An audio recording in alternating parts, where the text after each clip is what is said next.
If you're not familiar with John Gray, I have a feeling at least you are familiar with one of his books, Men Are From Mars, Women Are From Venus. The man is the foremost expert when it comes to understanding how men and women operate in every situation. And one thing I love particularly about the fact that his whole mission is about helping us understand each other as men, as women, so we can build purposeful, loving, long-lasting relationships and be able to just collaborate a lot more, understanding that we have a few differences between us. I'm so excited to have him back on the show. John Gray, welcome back. Hey, Jason, good to be with you again. I know we've, okay, so I remember the first conversations, we talked very specifically about workplace stuff, and I remember just having my jaw drop for the majority of the conversation, just realizing a lot of the faux pas that I was doing when it comes to how men and women operate differently, and we have to actually be very conscious about this. And, in today's landscape, men roles, women roles, even gender roles, there seems to be a lot more fluidity going on. So I kind of want to start with a bit of a lay of the land of what are you seeing right now when it comes to men and women and the current situation in the world on how we operate? Okay, so communication is everything in sales. And when you communicate, you want to be able to use your words in a way where a person can feel your best intention.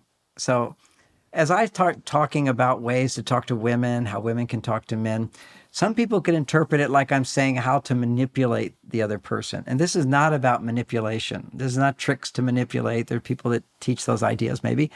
It's not, but it is. I'm communicating always with an awareness of how I'm going to be received. And am I communicating in a way that builds trust? Am I communicating in a way that empowers somebody? Am I communicating in a way that will motivate someone to buy what I'm selling if what I'm selling is right for them? You see, I'm not this guy who just like, I want to make money and I'm going to try to get you to buy this and maybe you don't need it. Maybe it's not the best thing for you. But at the same time, I want to help you, if it is the best thing for you, help you find that part of you that really feels this is what I want. Because a lot of times, men or women, regardless, nobody likes on a certain level, generally speaking, people don't like to say yes. Okay. It's like, I'm going to give my money to you. I'm going to commit myself to receiving from you. I was like, can I really trust you? And so when you're making a sale, just right out is, and this is not just Mars Venus knowledge. Mars Venus knowledge is when you're dealing with a woman, how to build the trust so that they feel comfortable saying yes. And if you're dealing with a man, how to build the relationship so he's going to feel the trust and the motivation. Okay, so particularly for women, they become more motivated to buy when they feel I can trust you and I feel safe with you. Now, certainly that's true for men, but what's more true for a man is to communicate in a way that will motivate him to pick you. Okay, so there's if we just kind of look at relationships, generally speaking, and people can say, well, where do you come to these conclusions? Well, as a therapist, what I hear in personal relationships, usually women stop feeling safe in their relationships. I can't express myself. He'll get upset, or he'll feel I'm being too demanding, or I'll sound like a complainer, or I'll be a nag. So they hold themselves in a lot. I don't feel safe. And particularly if a man in a relationship gets annoyed and irritated by things, she feel like, oh, then I have to be careful, because men are really scary when they get angry. Historically, in terms of our primitive brain, when a man is angry, your life is in danger. When a woman is angry, your life, generally speaking, is not in danger. Okay, so you don't have such of a fight or flight response, but an angry man will generate a fight or flight response in his relationships. And what's the opposite of an angry man? This is what you have to realize, is a man who is not reactive to you, but provides a message that says, I care about you. I care about you. And the not angry part is, I understand where you're coming from. Okay, so usually women will complain in relationships. Again, where we find about the inner dynamics of people is in their personal relationships. See, on the surface in the work world, it's like men and women are the same. But biologically, we're different. and we're motivated by our hormones. If something makes me feel good, makes me feel at ease, and I'm a woman, I'm more inclined to go with you. So what are the things a man can say or do that helps a woman feel like, oh, he's somebody I can depend on? He may be more expensive, but this is somebody I want to work with. Because for women, it's more about relationship. Now, the truth is, all success is about relationship. Okay. So, how you're able to communicate with a person so that they feel safe in your presence and motivated to be with you. And particularly with men, women will often complain in their relationship, my husband no longer has that motivation that he used to have. We were different people. After we get married and whatever, we tend to lose our motivation to do all the little things, thinking that, well, I'm doing the big stuff. Why do I need to do the little stuff? And what men don't understand is that what builds trust for women to trust and open their hearts is the little things. Okay. It's, particularly in today, you can go online and find the cost of, I can get the best price anywhere. All right. I can have this option. There's so many options. If you're the only painter in town, you're going to get the job. But if there's a lot of painters in town, who are you going to pick? And I first became aware of this with Bonnie, my wife. Now, Bonnie, I talk about her all the time because I learned this stuff in that relationship. She's passed on now. She died of cancer. I'm now remarried, and so I'll jump from one relationship to another. But that's how you find what is ticking inside of people. It's in their personal relationships. On the work world, there's a lot of defenses up, and what you want to do to sell, to be successful, is to have somebody be your, somebody else says this word, but I love it, raving fan. Okay. I have raving fans. Wherever I go, people say, you saved our marriage. You're amazing. And I'm kind of like, well, I wrote the book, but it's hard to even take all that, but they just love me. And when people love you, when they say, oh, this guy, he painted my house, I love him, or I love the job he did. It was fantastic. You ought to try this person. It's, we don't normally think of love as being a part of selling, but it's all a part of selling. Is when you fan, you love that person. It's just like, the guy who works for me who does my yard. I love him. Okay, he's been with me for 34 years. And I'm starting a new business now, which will make a lot of money. I'm going to put him in charge of one of them. Just he's too old to do the muscle work. He has to have a helper. But I'm going to give him a job that's going to make him even more money and not have to use his muscles because he's family. Because I love this guy, and so how did he get me to love him? So when I'm loving someone, we have to understand that we have what's called a male and a female side. Okay. The part of us that becomes a raving fan is our female side. It's the part of us that can love someone. And you love someone based particularly, without getting all idealistic here, when somebody does something for you, you love them. Okay. You appreciate them. And there's different flavors of love, because in the work world, we just don't use the word love, but it's all about love. So let me identify 6 flavors. There's more, 12 in my book, but it's a big, long talk. But the most important forms of love is, I care about you. You're a priority. Now, if I'm a woman, that's one of the most important needs she has, is to feel that you care about me. Okay, so you started, when Men Are From Mars came out, I was consulting with all the banks, and you saw there's a huge change. This is in the 90s, a long time ago, but we still have the advertising. We're a person-to-person bank. We care about you.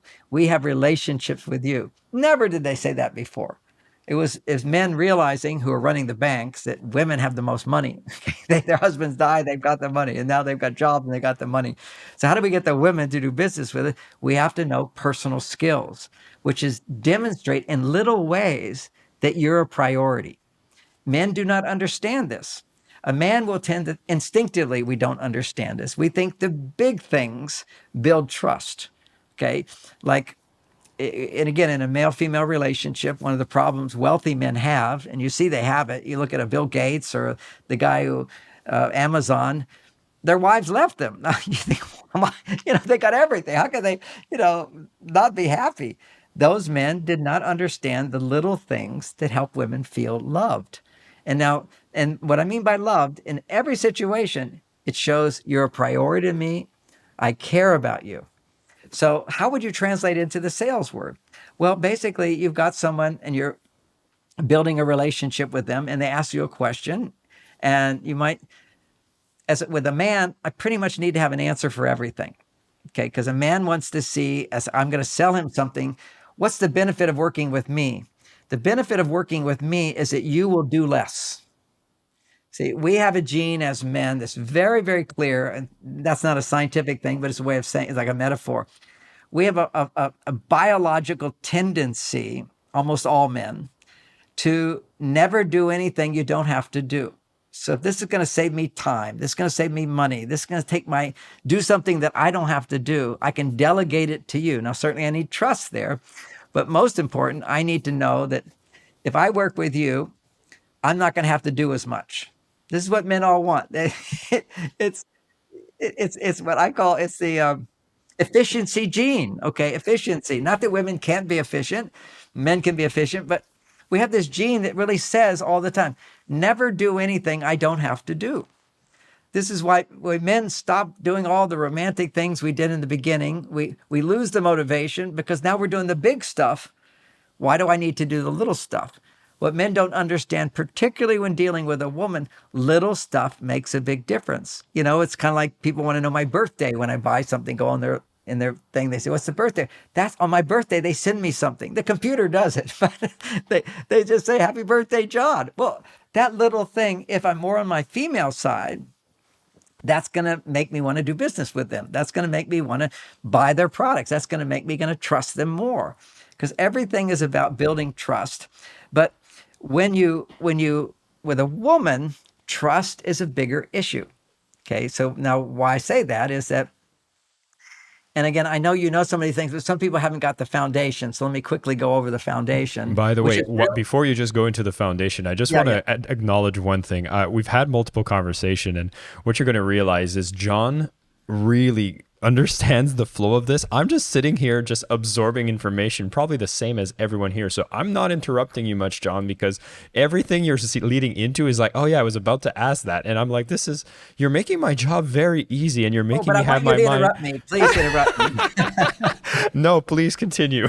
I really want you to interrupt that because can you relate to any of the things I said? Well, here's where I'll do a little jump in. There's a couple things you talked about. One that I really grabbed on is this idea of to build trust with women. And I believe you're going here, or at least with the feminine, this equanimity, this like able to receive information, whether that's somebody that's expressing high emotion, high concern, and not be fidgety, not be panicky. And I've seen myself with potential clients where they would explain a problem, and I felt like my urge was like, I need to show how. Don't worry, I got this. I have the answers. I can move this, and this didn't necessarily reassure my potential client. Now, this client was a woman, and I could see that I had misinterpreted what she was looking from me. She was looking to see that even as she communicates her concerns, that I'm like listening, I'm equanimous, it's not throwing me off balance. And my natural reaction, which would have been something I think the masculine responds to more, would have been like, don't worry, let me show you, I'm going to elevate my voice, being like, we got this, I have confidence. And then I thought this would be the answer. It pushed me further away from my potential client. And as you're sharing this, these are the stories that are coming in my head. Am I understanding this correctly? Absolutely right. Absolutely. It's equanimity. And another ancient word for that is detachment, but detachment does not mean indifferent. I'm not indifferent. Okay. I'm right with you here, but I'm not reacting with fear or trying to solve your problem or trying to diminish your upset, particularly if your client is feeling a little overwhelmed, or a little anxious.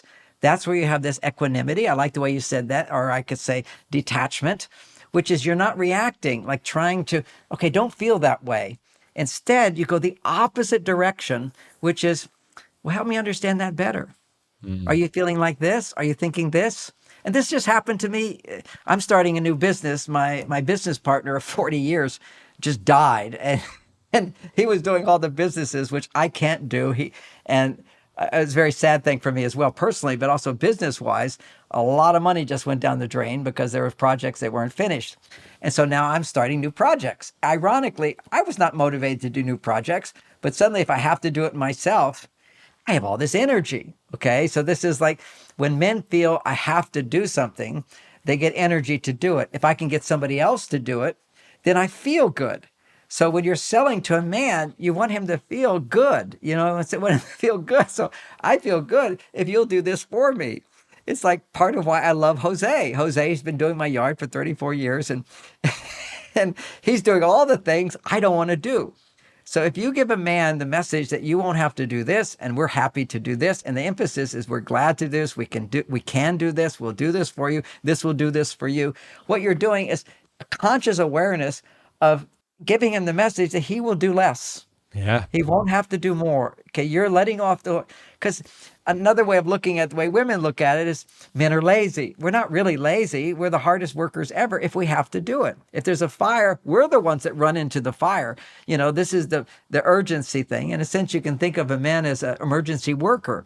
If there's a big problem, we will solve it. But at the same time, we're conserving energy all the time. This is an interesting concept, but it's very biological. If a woman feels relaxed, women are born with muscle fat ratio. Muscles produce energy, fat produces energy. Fat, if it's used as a fuel, is 20 times more energy than muscle if it's used as a fuel. Now, this is just biological knowledge. So if a woman is relaxed and feels supported that she doesn't have to do it all herself, okay, this is her version of it, is I have support in my life. When she feels she has that support, someone cares, someone understands what her needs are, and is confident, has a demeanor of confidence. Not like I can do that.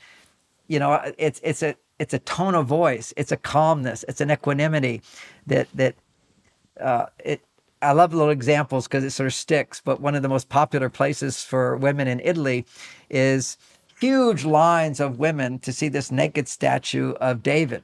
Everybody knows the famous statue of David and Goliath. And they're all like lining up and they just love looking at this guy. He has a posture, I can't do it on the screen, but his hand is down low, but his hand is like, it's a place of perfect confidence where he's basically saying, I can do this. See, it's a body posture. It's a reaction. He's sizing up Goliath. He knows my slingshot, I can take him out. So there's like this big problem, but I can handle it. And he doesn't say, look, everybody, I can do this. For a woman, you basically have to have the tone of voice of calm, equanimity. Yes, it's a problem. Help me understand it better. So you approach a woman almost like a therapist approaches their client, which is talk about it. Let me hear your problem.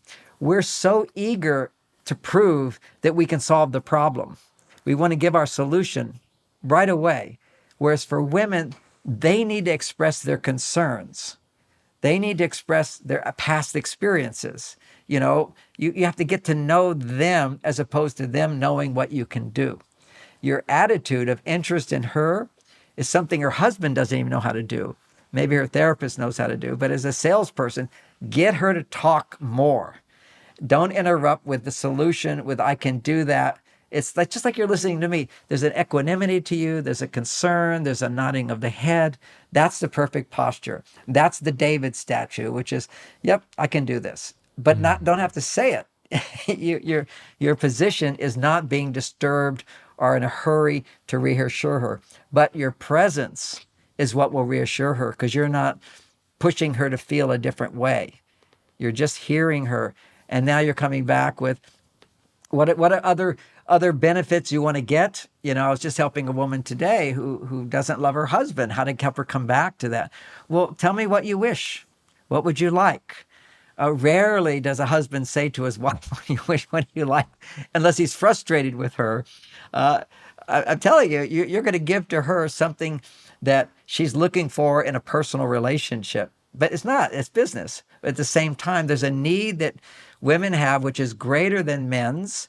So men are not aware of it as much because it's not that important to us if you contact me on my birthday. Okay. It's like, I don't really care. But actually, I do have a female side. And while I'm saying all of this about what women need, I want to emphasize that if a man is going to make a sizable investment, he's like a woman and he's like a man. So if somebody's making a sizable investment, he's going to have fear. And we all have fear when we're saying yes to something. Okay, oh my gosh, is it the right thing? And you're making a decision. Always the bigger the decision, the more fear somebody's going to have.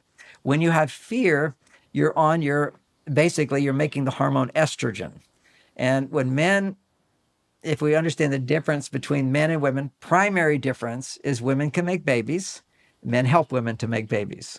We have different organs to do that. So we're biologically wired up to make babies. Those same hormones that make babies is what makes men and women really different.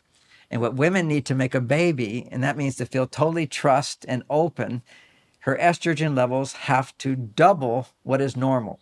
Okay, so this is called a climax. When a woman has an orgasm, her estrogen levels will go twice as high as a happy level.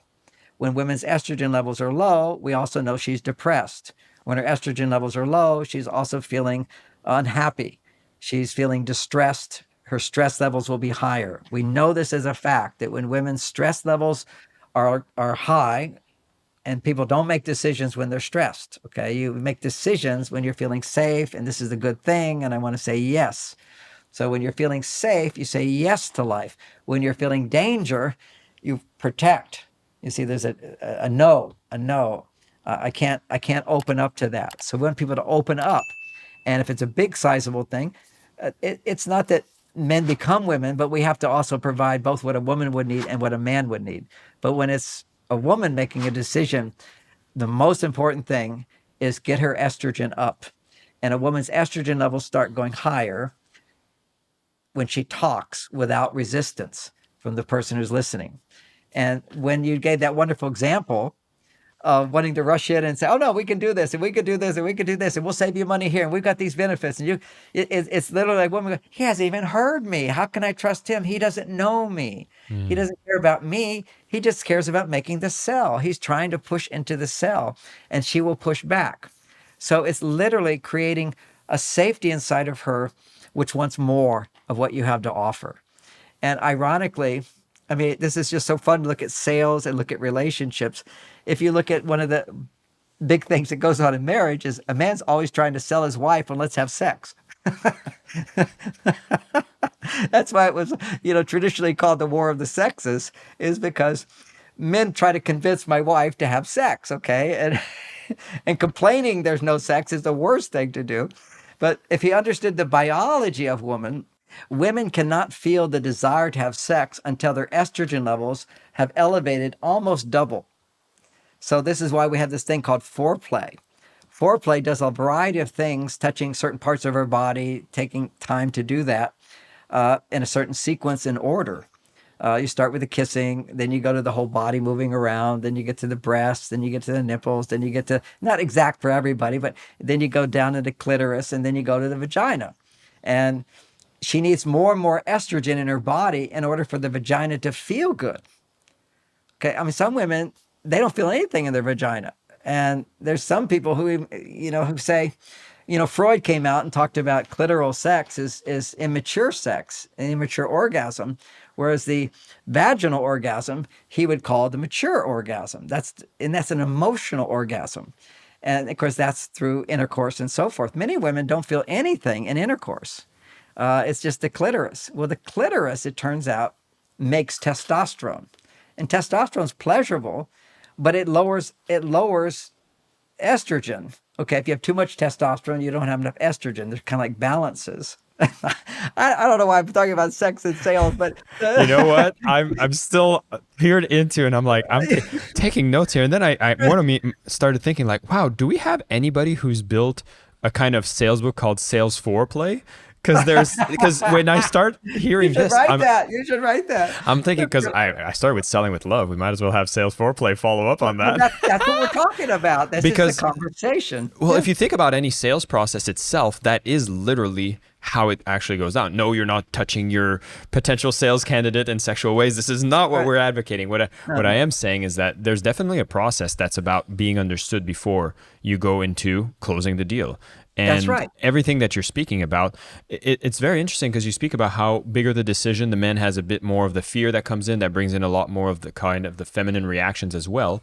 But one of the things I might want to bring this conversation as a pivot here is, I hear a lot that we live in a man's world. I hear a lot here where two men were discussing on how to bring a lot more of the feminine into our sales conversation and to include women a lot more in how we communicate to have better results. I wanted to bring it from a lens of women because I would say they find themselves having to step in the masculine much more often to operate in the business world. Is there things that we should be paying attention to as women to be more effective in sales, given that we're coming from that polarity? Well, there's one part of when women on their male side, they can sort of understand men better. Okay, so there's a place where she she will have a more intuitive sense. I see women who've grown up with brothers. Okay, they tend to be very good at sales. They know how men operate. They they don't seem as fragile. Okay, they're tough, and that puts a man at ease because he can't fail. Okay, it's he feels comfortable when a woman's on her male side and she understands the way he thinks, the way he reacts to things. So she gets an advantage in that sense in selling to men. But a woman gets an even greater advantage, is what I'm talking about, is they get that extra advantage is to use your femininity, because you've just shifted the pivot, and I'm happy to go there, to, okay, what can women do in selling to men? So let me take a moment to finish on the female, what a man can do with a female. And you got most of it, but part of it is I show that you're a priority. I get you to talk from a place of not just getting you to talk, but truly understanding what she needs. Now, I lost $3 million in a deal one time. And that was because I wasn't there when they were selling the CEO of a company. I had invested $3 million. This is back in the day when Google wasn't there. It was one of the early stages of, I mean, it's a great thing if you could own Google, right? So this was a version of what Google took over. But this was a search engine. And it was a brilliant scientist woman. And she had a board of all men. And I had invested $3 million in the company. And we wanted her to put one of the men as the CEO. And this man, he basically had taken three other companies to $1 billion. So if you have a company, you have a great company, but you need to have somebody who has as the CEO, who has an experience of taking other companies public. She had no experience in business. She was just a great scientist and whatever. And I needed that one guy in order to take it public. Because when you go public, the person who takes it has to have an accomplished career. So we're all set. The team is there, and we got the guy who can sell it and make it go public. And she would not say yes. And the reason is she kept saying, but we're different. We have certain needs. And he kept saying, I can do it. I've done it before. And quite honestly, he was like, I can take any company public because of my reputation. And she didn't get the message that he cared. And everybody told me what happened. I say, he was just like, look what I've done. I can do this and I can do this. And all the men are like, yeah, this man can do it. They're being sold by this guy because they know he has the competence, he has the background, he has the skill. He's going to do it for them. He knows how to do it. So all the men were sold, but the woman who owned the software, she was a woman. And she kept speaking, and he would say, no, don't worry about that. We can handle that. Well, don't worry about that. We'll be able to do that. And so she did not feel personally valued for what she had to offer, and particularly the issues she saw that were going to come up. He would say, we'll get to that. We'll handle it when it happens. And this is kind of a thing we men do, is, let's start, and if there's problems, we'll solve them. And if there's problems, we'll solve them. And women are kind of like, but wait a second, this problem could be there. What are we going to do? And what's this problem going to be? And so she needs to raise her issues where you hear them and go, And sometimes you go, well, I don't know. Now, this is a powerful phrase when you're dealing with a woman. When she asks a question, well, I think about that. Well, I'm not sure about that. What that does for a woman is builds trust, because women walk around in a world with men who think they know everything, and women are laughing. They don't know everything. They're making mistakes all the time. And they have husbands who think they know, who fail all the time. So somebody walks around going, I got all the answers. If you're selling to a woman, it's advantageous to occasionally use the phrase, well, I'm not sure about that, and tell me more. And see, you don't want to be super perfect, because no man really is, and women all know that. So if you act like you can do everything, so a sense of, I don't know about that, and if it's a bigger deal, which is going to take time, you would definitely say, and I'll get back to you on that. And you say, not just I'll get back to you on that, but how about Tuesday at 3:00? Okay, Tuesday at 3:00. Does that work for you? Now, a woman's going to think, well, now let's see if he gets back to me at 3:00. And a man may not value getting back to her at that exact time. Because if I say to a guy he's going to get back to me and he doesn't get back to me, I just kind of assume, well, he's still a good guy. He's got something else going on. He wasn't able to get there, and we'll talk another time.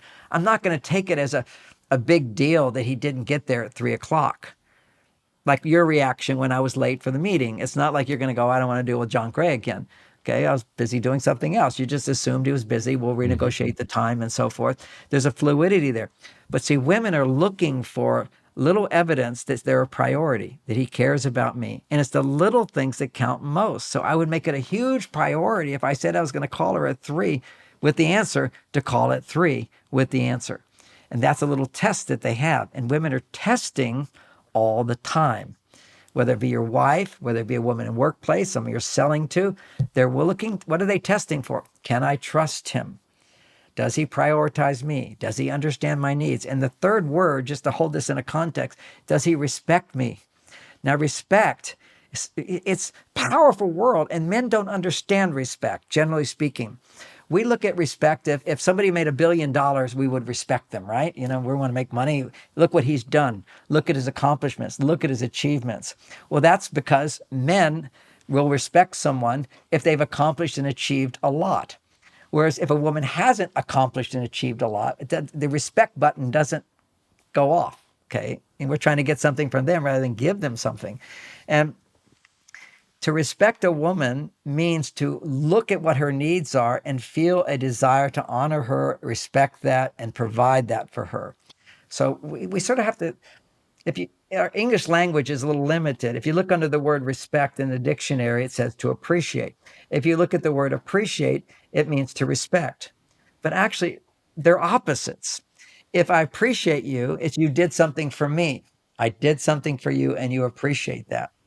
That's appreciation, a response to someone respecting you, someone doing something for you. If I was to get up in the middle of the night to take care of my child because she's crying, I'm respecting her needs. I don't want to do that, but I happily do it because I'm the father and I love my child. So I'm respecting a need. So what I'm teaching men is the whole key with women to build trust is to respect them, respect their femininity, respect their emotional needs. That's the key here that I'm leaning into. Now, for men, yes, everybody says, oh, men need to be respected and everything. But actually, more important for a man is to appreciate what he's done. So if I'm selling to a man, I first want him to talk a bit about his accomplishments and his achievements. So he'll get this sense of, oh, wow, you can do that. Oh, you did that. Oh, that's fantastic. He's being applauded. Now, see, every speaker, if you're in an audience and I give a talk and people wander off and say nothing, I feel down. But when they give me a standing ovation, I feel on top of the world. So a man's going to he's getting the one benefit is that you experience what he's done and you always want to compliment his accomplishments, his achievements, not to manipulate him, but to realize that before he can say yes, if it's something important to him, he needs to feel trust for you, a bond with you. And what man doesn't like having a fan? Just, I read your books. People can get me to do anything. Oh, I read your books. I love your book. It saved my marriage. Hey, will you do an endorsement for my book? How can I say no? Okay. It's, some stranger just writes me, oh, would you do it? I care less, but you got to, in a sense, feed the emotional need. Feed the emotional need. And you might, for the women, that would be feed his ego. This is how women call, men wanting to be recognized and whatever. You have to do that. And women can use that to their huge advantage because men are not getting it from their wives. So one feminist wrote a book called Lean In. She was like the top person at Facebook, I think. And she said to all these feminist women, she said, look, don't make men the enemy. The only way I got to my place that I'm in is by by learning from men, appreciating men, asking men for help. I need this help. So this is another, not necessarily sales there, but I'm giving you the attitude of when a man feels that he's being recognized for what he's done, appreciated for that, and that she's not like, if I look at the things that produce testosterone in men, and why do I keep focusing on estrogen and testosterone? It's just simply put, men to feel good need 10 times more testosterone than a woman. Okay, you can look at the chart. If a man is stressed out, his testosterone is really low. If he's feeling good, which you want him to feel good, and even better than good in your presence, his testosterone needs to be about 10 times higher than the average woman. So that's why we're putting emphasis on certain approaches with men. For a woman to be happy, she needs to have, at least being produced in her body, 10 times more estrogen than the average man's estrogen. You see that? So I'm feeling really good. My needs for estrogen are not so great. A woman's needs for look, you've done a great job and I see what you've done and everything. That's not going to be as important for me to acknowledge about her. Now, I know that for everybody in business, one of the things you learn is in your office, you need to have degrees or you need to have things you've done. Some people get a picture with a famous person, have that around. This is all your, look how great I am, look how great I am. So what do I have? I have a backdrop of 20 books that I've written. Okay. So, hey, you must have something to say here, the value. So that's my putting the stand up. I have got my Mother Mary behind there for spiritual people. They know this is a good guy, he's spiritual. And I am a good guy and I am very spiritual. That's a value that I have. And so a little bit of that is behind me. So that's there. I delineated the 6 types of love. Okay. And we all need all of them. It's just at a time of stress, particularly women need to feel you care about me. Now, look at the brilliance of the male female relationship for a moment. It's reciprocal. If I do things that respect you or show that you care, that I care about you, what's going to happen? You're going to trust me more, and I'm going to get the trust I need. Okay. So this is men need the trust and then they develop more. Think about the emergency man. When nobody can do it, he comes into action. But if other people can do it, why should I bother? My thing is I could write so many books about different things, but I like to write about things that nobody's written about.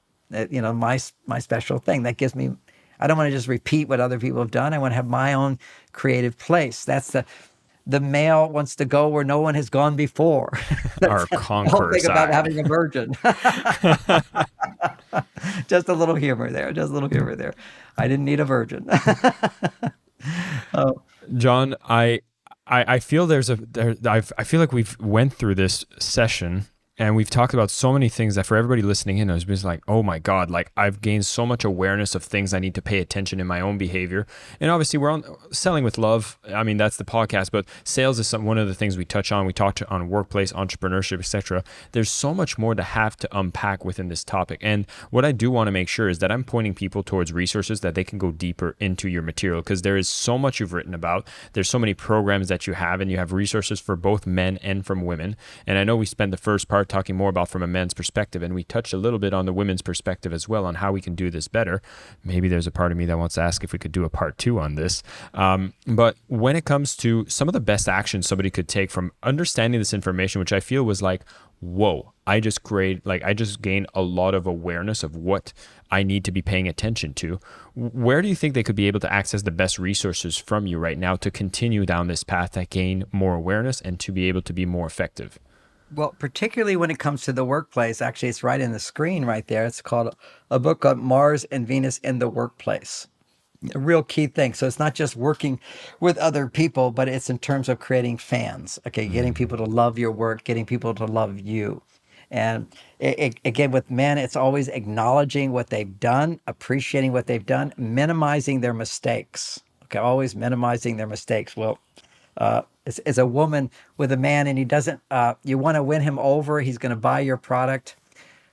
Come from a place of appreciating what he has to offer. Okay, the whole thing is appreciating what I need, what I would like to have. I get a little confused in my mind thinking about being a woman for a moment. Let me just go. I'm selling a product to a man.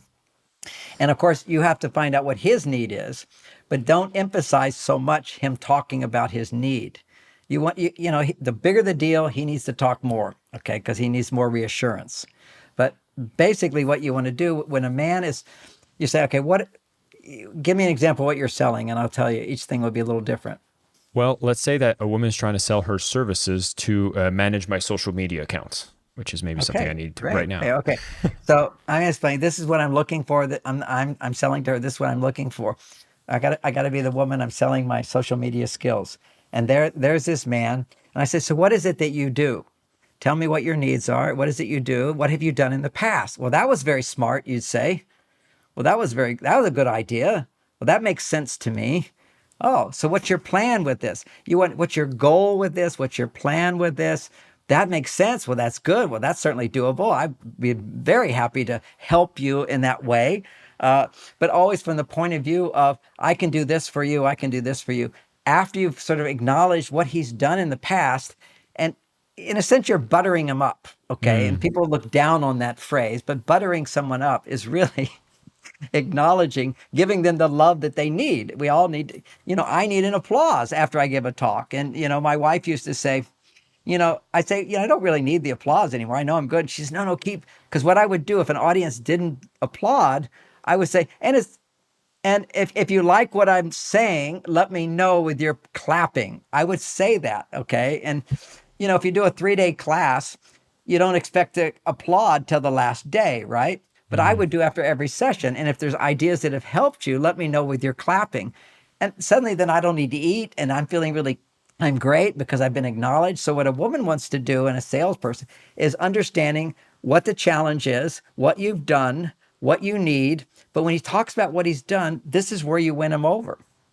Right? 3 things women can remember right away. Always buttering his ego basically means that makes sense. Oh, that makes sense. And that makes sense. Anytime you can get a guy to talk and you can say, that makes sense. And you can also say, I hadn't thought of that before. Now, again, it's like, oh, I don't know everything, but it's a different thing. I haven't thought of that before. You're acknowledging he had some important input. So you just have to come back to good idea. Well, that's a good idea. What can we do here? And what would you like here? What would you want me to do? So basically, you're putting yourself down as I'm working for you. Okay, so what would you want me to do? Well, that makes sense. Well, what else would you want me to do? You're letting him sort of dictate, feeling like a boss, feeling powerful. Okay, you want to build him up that I'm powerful and I'm directing things, and I can certainly do that for you. There's a very powerful. John, I'm going to have to put a hold on this just because I know we're running out of time. And what I might suggest, I'm going to talk to your team. I feel like we're going to have to unpack more of this conversation. But what I do want to leave people with is this idea that already from the conversation I had with John, there's one thing that seems very clear to me is both men and women in today's society are probably not getting the amount of love that they need to be able to be effective in the way that they do their work. We're underappreciated, understood. And you reinforced this a couple times, John, and I want to kind of put this up, is that we're not talking about manipulating. We're talking about the fact that there's massive needs that aren't satisfied in the way that we approach sales. Sales is all about being able to bring more energy to the equation. And to me, that's the whole premise of my concept of selling with love, is when you know what you offer is more than what you ask in return, love's that emotion that builds up. We're in a world that's starved for love. If you learn to apply the principles that John has talked about today and go deeper into the subject, we're going to put some link in the show notes for you to go deeper into the literature, whether it's in the workplace, in your romantic life, everyday life. We need a lot more love to be more effective in making the world a better place. And this is why I bring guests like John on the show. That's why, John, I'm going to talk to your team. I need to bring you back. I know we're time constrained, but and there's more to go. I want to finish with. Okay, the ideas unfold, but I'm sitting here thinking, what is the biggest complaint men have about women when they're married? Is that my wife is not happy. So when you're selling to a man, you find out what he wants. Oh, I'm happy to do that. I really like doing that. I'm good at that, and I really like doing that. It's that attitude of I'm a happy person, I'm a competent person, but I enjoy my work. This is just the kind of thing I like to do. Boy, he's like ready to say, okay, take over. Last thing I want is an unhappy employee, You know what? I think about my own team, and these are the team members that I'm like the most excited about working with, is they seem so aligned and so happy, and the way that I craft their roles and job descriptions to be able to create that is bringing me so much fulfillment. And I hate that I have to cut this short, John, because there's so much more. And I know we had this compressed time zone. I'm going to talk to your team. And for everybody else listening in, if you're enjoying this conversation and you would like me to continue having more conversations with John to talk about men, women, not only just in sales, but in every application, you can get started right away with his material. Like I said, links in the show notes. And I'm going to actually petition to his team to see if we can continue this. John, always a pleasure. I want to make sure that we wrap this up because I know we also have other appointments, but we're going to continue this on another time. And for everybody else, honestly, if you've enjoyed this, there's topics you'd like me to clarify with John, write to me. I'll have my email in the show notes. I'd love to hear from you. We might even have you featured in a future episode. Thank you, everybody. Thank you so much for listening to the Selling with Love podcast. We have some previous episodes you can tune into right here. And if you prefer the short form content where you get to the point in under 10 minutes, we do have a ton of clips from our best episodes that are being shared on this channel as well. So pick which one supports you the most. And of course, thank you for liking, subscribing, and of course, selling with love.